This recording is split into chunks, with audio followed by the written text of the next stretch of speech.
बिरहा में तर्ज बदल गई बा, घड़ी तर्ज बड़ी जोर चलल बा कैसेट में। कैसे मास्टर?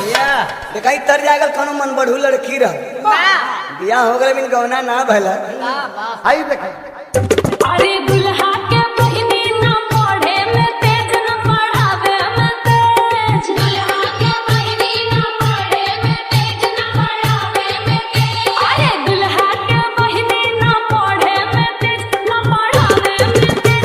खाली छाछो बोलाई का पटावे में तेज। गेट बाहर करो बाहर करो बाहर करो।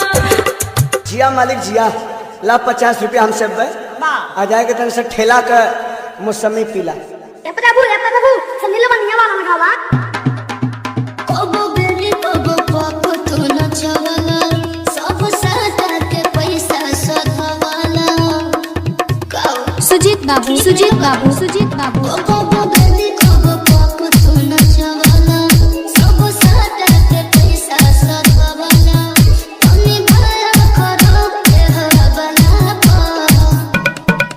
पा होई जाई बवाल तोरा भगला हपो कहे बड़े खिसियाती रे पगला हपो अब ठुमका हो अब ठुमका लगाओ चल सुजीत बाबू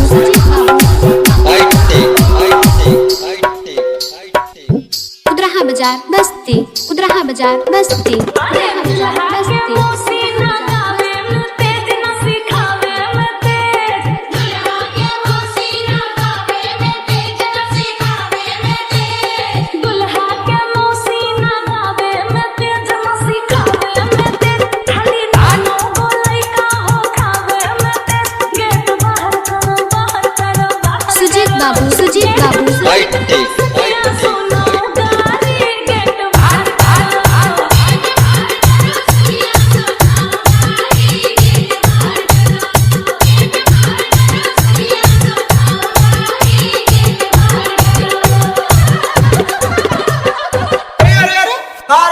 ये तू बजावा हिम्मत न करे थकल बाबा दुनिया टूट के छिटहल बात कर धनिया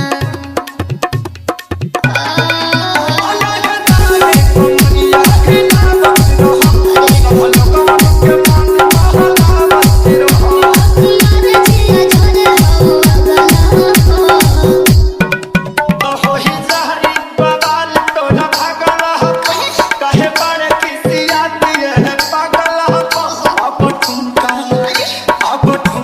लगाओ चल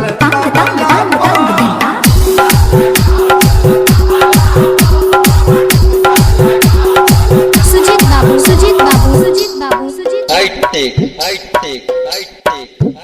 कुदरहा बाजार बस्ती